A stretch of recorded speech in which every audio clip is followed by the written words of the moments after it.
Ouais. Bon, à la suite de mon confrère, Maître El Hadj Amadou Sall,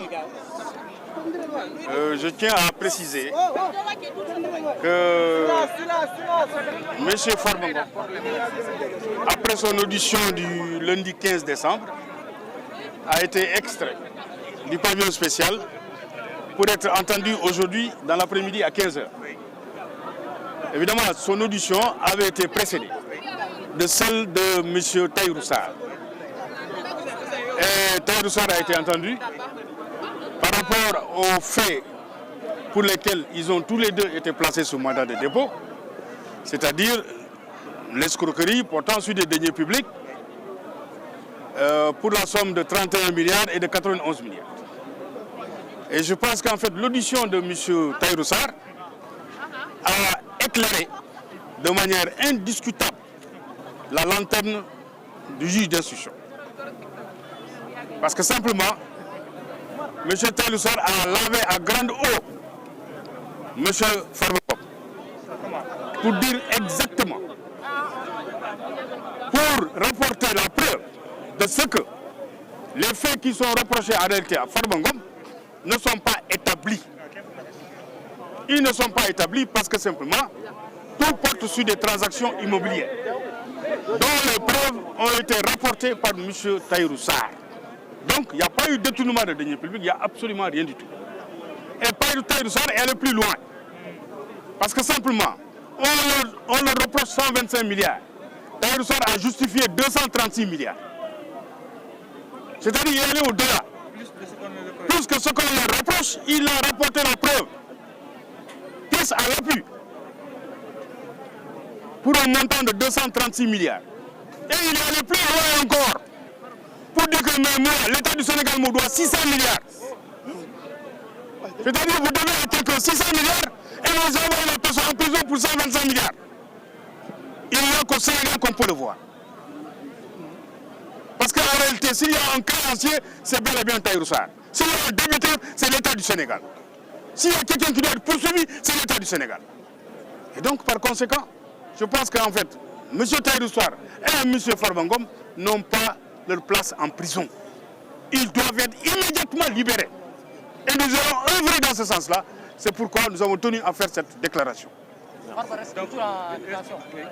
le moment, nous avons introduit une nouvelle demande de mise en liberté et nous estimons et nous espérons que, compte tenu des éléments nouveaux qui ont été produits devant le juge d'instruction, dans son dossier, que M.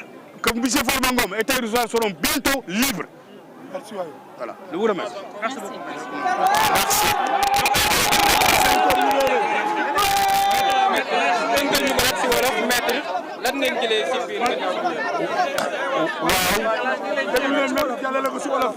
dafa am lu ñu doon wax depuis ci njëlbeen bi ba léegi dañ doon wax naan Farba Ngom mi ngi doon xaar ba ñu agsi ci cëppaandaw ga tey la ñu ñëw ci cëppaandaw ga bërki démb gis ngeen ko Farba ñëw na ñu laaj ko juge bi laaj ko procureur bi laaj ko ay avocat laaj ko bi ñu génnee ñëw ci yéen wax leen ne Farba joxe na ay tontu yu leer nañ tontu yoo xam day wane ne que amul lenn loo xam ci luñ koy tontu li dëgg la wala am na firnde tey nag moo doon cëppaandaw bi parce que tey Farba dafa ñëw fekk fi Tahirou ñu woo Tahirou laaj Tahirou li mu wax lépp dëggal li Farba ma sa wax wane ne que ñoom ñaar li ñu séq dañuy def business dañuy liggéey ñuy liggéey ci suuf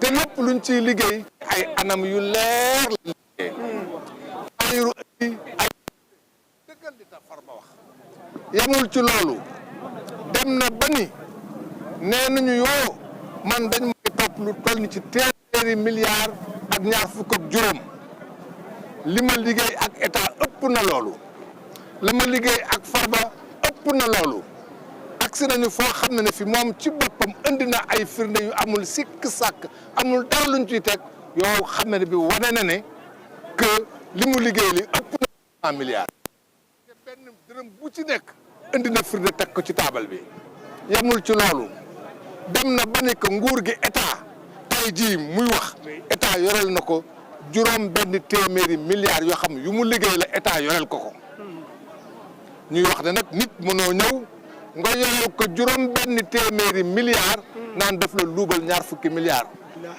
loolu mooy li fi am kon tey moo doon daana ko presque bésu jugement parce que tey leer na que Farba lam doon wax la taxoon ñu téye ko fukki weer ak lu ci topp ba léegi laajuñu ko tey bañ ko laajee yëpp leer na ci moom leer na it ci Tahirou ñu jàpp ne nit nag suñ la tegee tuuma bi lool nga ñëw wax teggi tuuma bi ci ay anam yu kenn mënul weddi parce que Farba dafa teggi tuuma yu ñu ko tegoon ci tey tuuma nag suñ la ko tegee nga teggi ko lenn moo ci des ñu setal la setal bi ci jiitu mooy ñu bàyyi nagandiku fii ak ñu xool naka lañ koy bàyyee définitivement bàyyi nagandiku googule tey jii loolu la dossier bi feeñal ñuy wax ne dinañu ci liggéey dinañu ci def suñu kéem kattan parce que loolu suñu métier te amees na si yaakaar ne su lépp jaaree ci yoon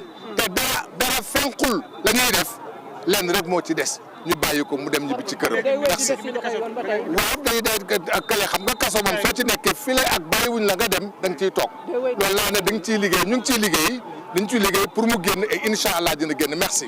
jërëjëf merci. ñu ko dégg na mu nekkoon déclaration yi nga xamante ne ñoom ñu ko li nga xamante ne moom voilà mu nekk information yoo xamante ni c'est clair par rapport ak li nga xamante ni moo fi fës ji donc mu nekk lu am solo nga xamante ni gis nañ ko tey jii ñaan li nga xamante ni moo nañ gis fii nii waaye gis nañ dèjà li nga xamante ni moo fi am gannaaw bi nga xamante ni ñoo di avocat yi daal dinañ amal jàllale information bi ñaan li nga xamante ni moom lañ bàyyi si biir si nga xamante ni moom lañ am de waaye gis nañ dèjà li nga xamante ni moo si am mu nekk loo xamante ni gis nañ ko avocat yi daal di yëkkati loolu nañu ba wane carrément 125 milliards yi nga xamante ni moom lañ koy toppee moom lañ jàpp ne moom da seen laal ba tax na daal leeral nañ ñi nga xam moo di devant ñi nga xamante ni ñoo di ñu ko doon déglu que ni leeral na lu toll si 600 milliards yoo xamante ni moom Tahirou Sarr moo ko moom mi ngi si loxoy état bu Sénégal mu nekk loo xamante ni gis nañ ko loolu di firndeel carrément que ni moom ba léegi nii